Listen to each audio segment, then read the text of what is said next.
Yeah, folks, Quill18 here, and I have often said, and I know you people are probably sick of this, I feel that strategy games need to be living products. I've always hated the idea when a game company releases a product and then disappears for 5 years, and then they release a sequel, and then they disappear again, and they release the threequel, etc., etc. No, I think strategy games in particular need to be getting constant love and attention and updates. They have to be a living product that evolve as the community figures out strategy and balance and various things like that.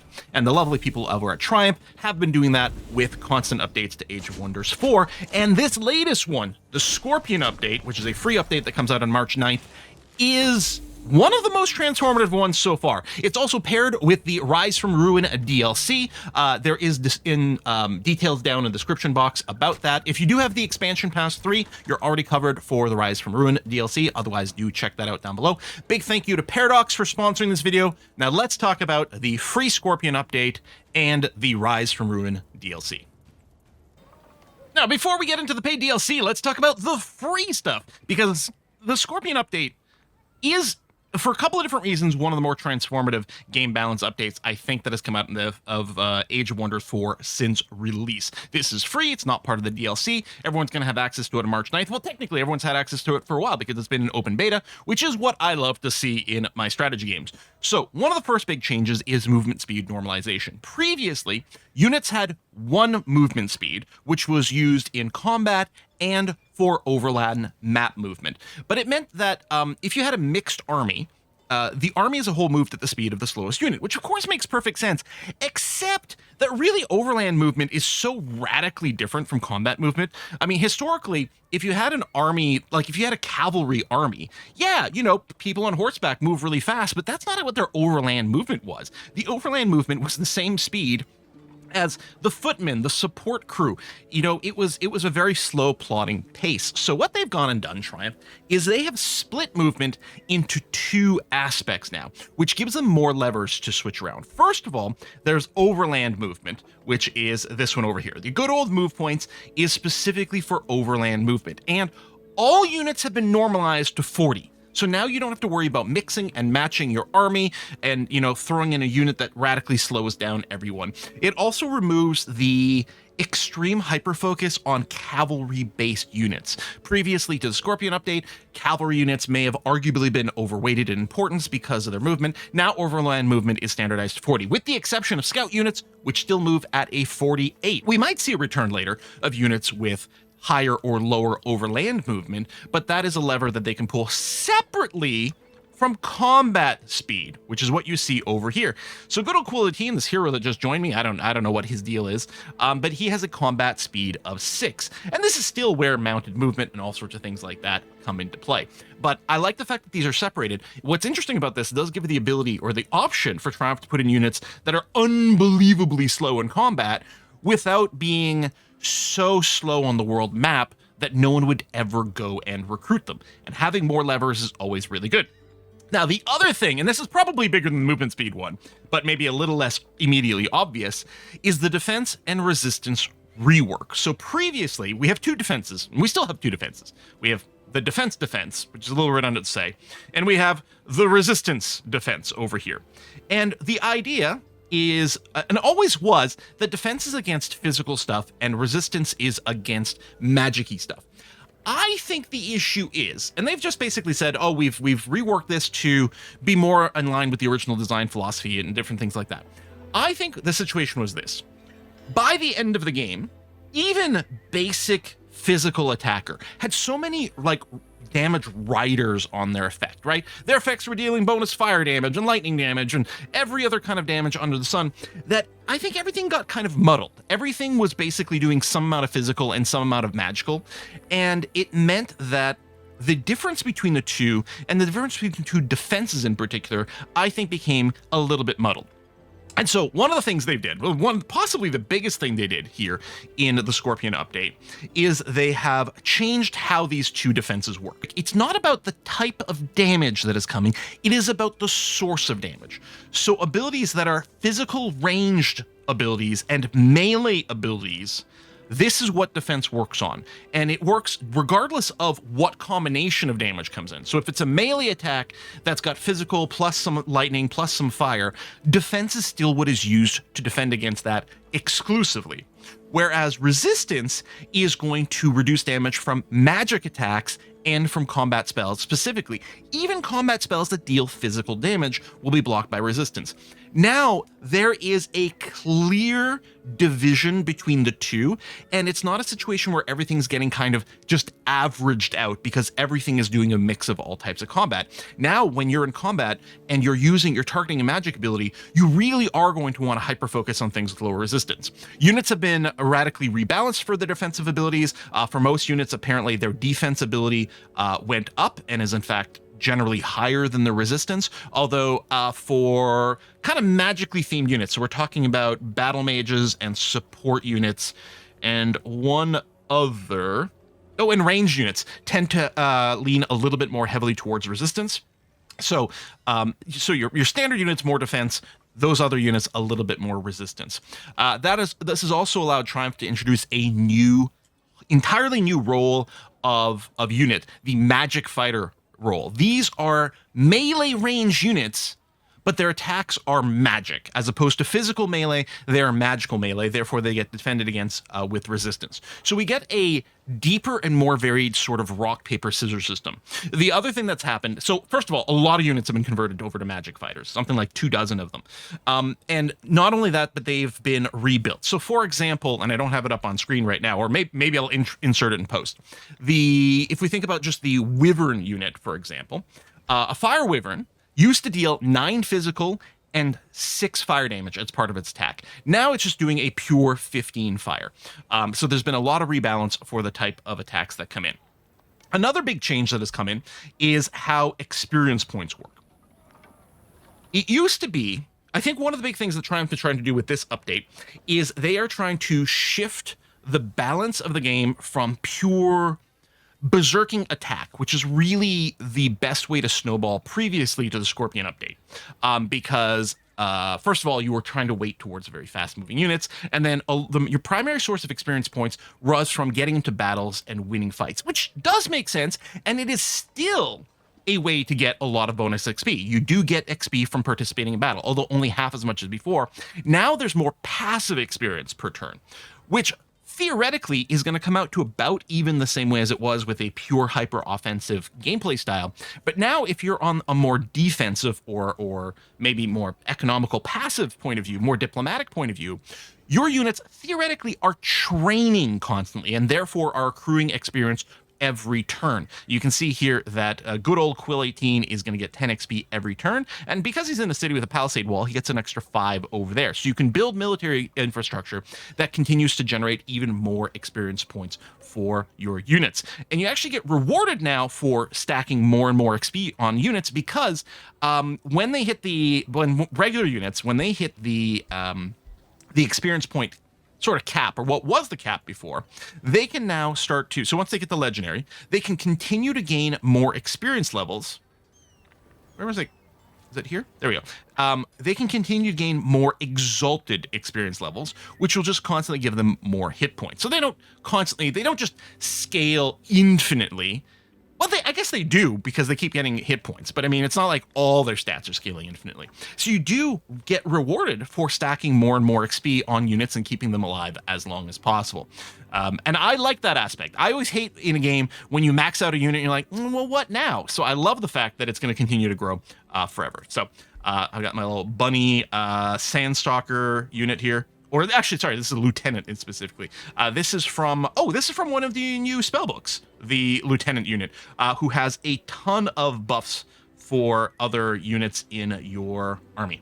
Now, what does this defense change mean? It does mean that your basic combat units can be heavily countered by someone who hyperstacks defense. But of course, if someone hyperstacks defense, that means they're probably not stacking resistance the same way. So you're going to have to really read into what the enemy is doing and try to counter that by mixing and matching the proper combination of units in your army.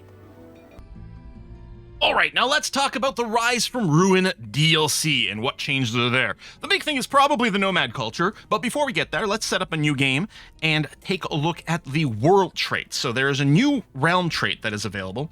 Over here, you can see that this realm is affected by devouring winds. It's also got fractured infestations that spread something called astral barren. So let's talk about what these do. So you can see the devouring winds makes casting world map spells dangerous, eventually culminating in a cataclysm. So casting a world map spell adds its world map casting points to the cataclysm meter. When the cataclysm meter is filled to 50% or more, provinces become marked for the next cataclysm. And then when the cataclysm meter reaches maximum, a cataclysm is triggered. The higher the level of the cataclysm meter, the more provinces will be marked and struck during cataclysm. Cataclysm meter decreases by 10 per turn. For every level of the cataclysm meter, all spells have a 10% chance of backfiring. So let's talk about backfiring. When a spell can backfire, the chance is displayed on the casting menu. Love that. Love the UI feedback. Upon casting a spell, you will be informed if the spell backfired or not. And when it doesn't backfire, it's just normal. When it does backfire, its original effects are still resolved, but additional effects are added to the spell. These additional effects are random and usually affect the target original spell. For example, when a healing spell backfires, it could have the additional effect of teleporting the unit that was healed up to 3 hexes away from its location. It gives me a very wild magic kind of vibe. But the other thing that it does is... so the fractured infestations. So we can see here this realm has various fractures from which mana-starved creatures emerge. So fractured infestations are common. Fractured infestations are scars on the land. They show up and then spread astral barrens, a special province feature that you can see here. Magic units don't regenerate hit points. World map spells and combat spells cast in this province 20% chance of backfiring. So even if the cataclysm meter isn't filled up, we get backfiring in this area. No mana, resource nodes can become ruined. It's awful. So we're going to want to go and defeat these infestations where we can.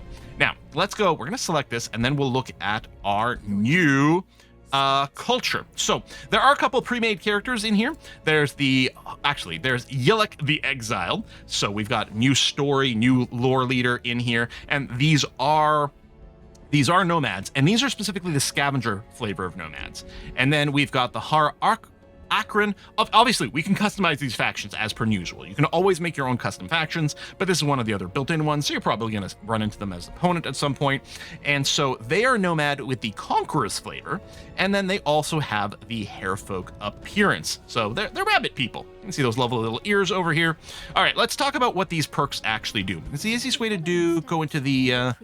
Okay, there is a new series of tutorials in the Scorpion update that I did leave on by default, so that's popping up there. So the default Hairfolk setup, and again, obviously, these can always be edited, right? But the default Hairfolk setup is they are athletic, so those units move faster in combat. They are light-footed. Friendly units do not block movement. Oh my god! This is so amazing. So much better, so much more flexible for your movement, which is lovely. We got quick reflexes, so we got 25% chance, 25% harder to hit by ranged attack. Lovely little starting traits, but obviously these can always be changed. But yes, let's assume we're just going to select the Hairfolk as is. And then let's talk about the culture. So the Nomad culture over here has a few things built into it.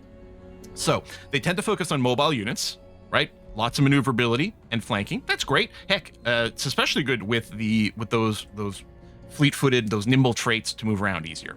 But the big thing with the Nomad cities is you can pack them up into a Nomad city barge, and nodes in the domain of the cities can be over-harvested. So this is not just like normal terrain stuff, but specialty nodes can be over-harvested, and then they will go away, but they will grant you a permanent essence to the city. I'll load up game in a second and show you what that is. Nomad cities do require more food to grow, so they grow slower, and they over-harvest an area, but then you can move them.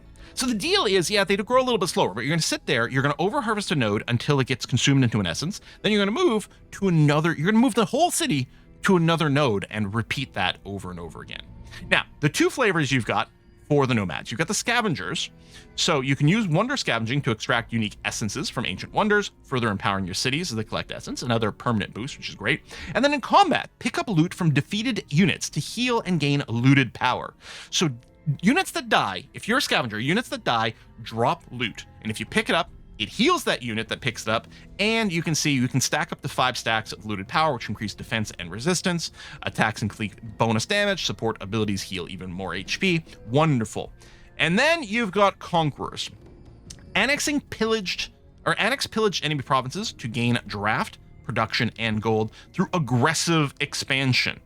So when you annex a hostile province to a city, you get a nice bonus, and it scales with the population of the city the province was taken from. Pillaging provinces provides food, so you're going to be really incentivized to go and conquer things, or to go and conquer things with conquerors, but to pillage things with the conquerors. There's also benefits to doing forward expansion, or not forward expansion, forward relocation with your nomad cities, because the nomad culture gets a couple of unique buildings that have a passive boost by itself, like, oh, I'll generate 10 food. But if your city borders another player's cities, then that improvement will give even more food and more gold, which is really powerful. Movement also grants units empowering momentum, which is wonderful. So yeah, I really like this trait. So as long as you move up to 3 hexes in a turn, you gain momentum. So you'll deal 20% more damage or heal 20% more HP. So again, very incentivized to have highly mobile units with the Conqueror setup. So I'm gonna go and back out now, and I'm gonna load the game that I just had up. There we go, load game, and over here, so let me load this bad boy. Chugga, chugga, chugga.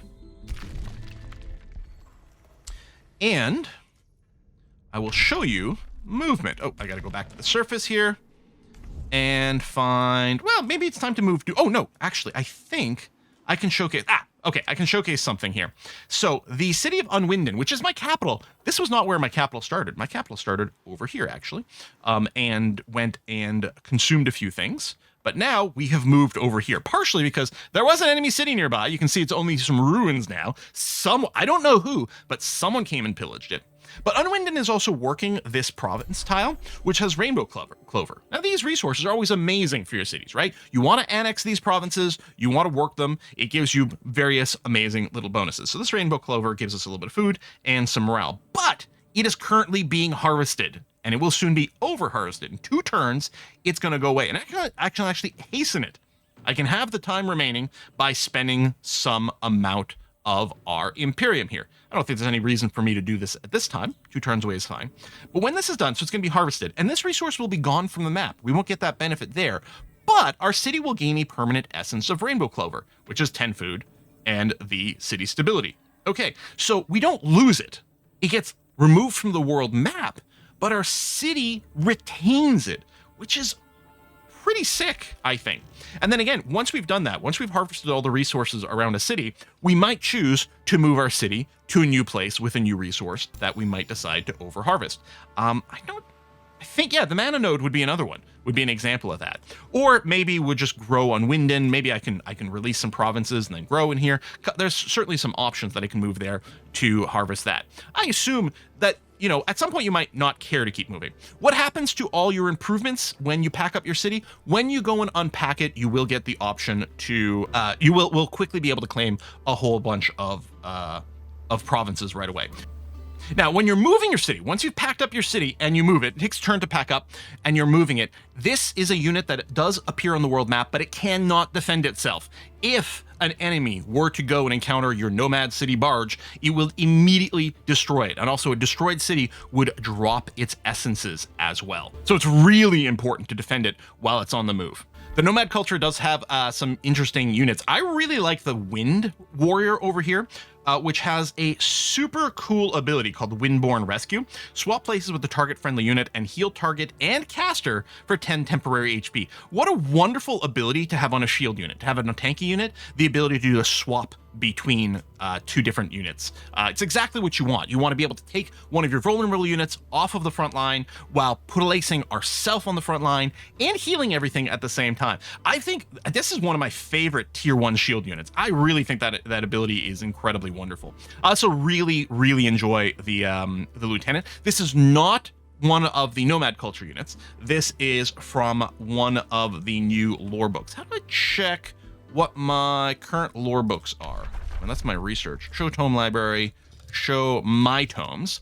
So I did start with the tome of the Warband here. This is one of the new tomes. There are 3 new tomes that have been added to the game. The tome of the Warband is the one that this this Nomad group starts with by themselves. So it's tier 1 Chaos Materium Tome. It's sort of a low magic, mostly martial vibe, and the signature unit is the Lieutenant, which is a tier 2 unit. Now, I didn't realize this until I was doing some research in preparation of this video. A lot of Age of Wonders 4 players tend to think tier 2 units are mostly skippable. They're not that much better than tier 1 units while costing more, and apparently a lot of players tend to skip directly from tier 1 to tier 3 units. I think the Lieutenant, though, as a tier 2 unit is definitely quite exceptional. So it has an ability called Discern Weakness, for example. This thing is funky. You target an enemy unit, and all units of that type, of that exact name, get debuffed. So if you're fighting 10, generic, like, pikeman units, and you hit one of them with Discern Weakness, all 10 pikeman units would get this debuff applied to them because you understand the weakness of the unit as a whole. I think that's quite stupendous. So it adds a couple of stacks of the Sunder defense and resistance for 3 turns, making them considerably more vulnerable. I think having at least one lieutenant in each one of our armies is going to be a huge priority. This mentorship ability I also think is sick. So you research this, it's an empire-wide bonus, it just works by itself. All heroes under your control gain, when they're specifically the ones leading an army, the non-hero unit with the least experience in the army gains 40 experience per world map turn. Remember, the new changes gives 10 passive XP every turn to all units on the world map. So 40 is really substantial. It's 4 turns worth of passive XP given to the lowest unit all the time. This is one of my favorite passive traits. I love the idea that your units are constantly buffing themselves, getting stronger over time by just like sitting around and practicing war. I think it's fantastic. Commander's Call is a combat ability. So friendly units in 1 hex radius get HP and morale. Nothing ever bad with something like that. We've got a city spell. This I think is super strong. So it's a spell you cast on a city that gives it an extra 40 draft. In Age of Wonders 4, draft is how you recruit units. If you haven't really played it, by the way, we pick a city. Your cities have 2 different queues for producing things. They have a building queue, which uses the production over here, the hammer and pickaxe symbol, and then an entirely separate queue is your unit training. This one here is being currently screwed because of the resource sharing.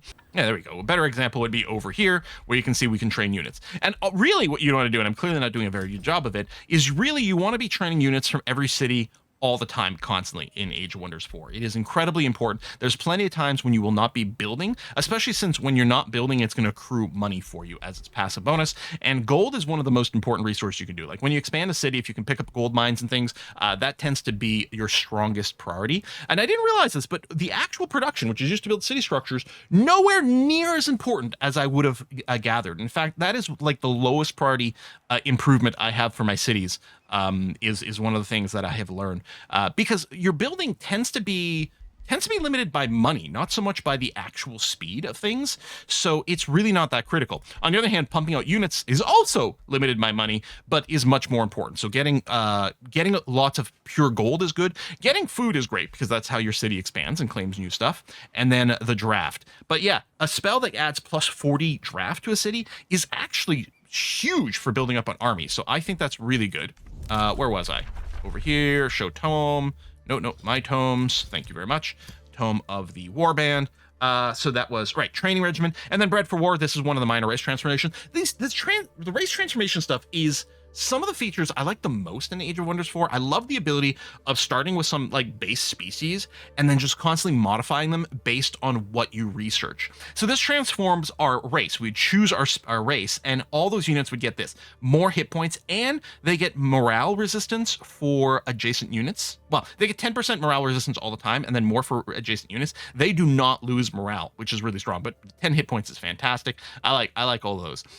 The other new one, there it is, the Tome of the Sandstalker. So this is a tier 2 Materium Nature Tome built around sand terrain. The real star here is probably the Sand Scorpion, the tier 4 unit.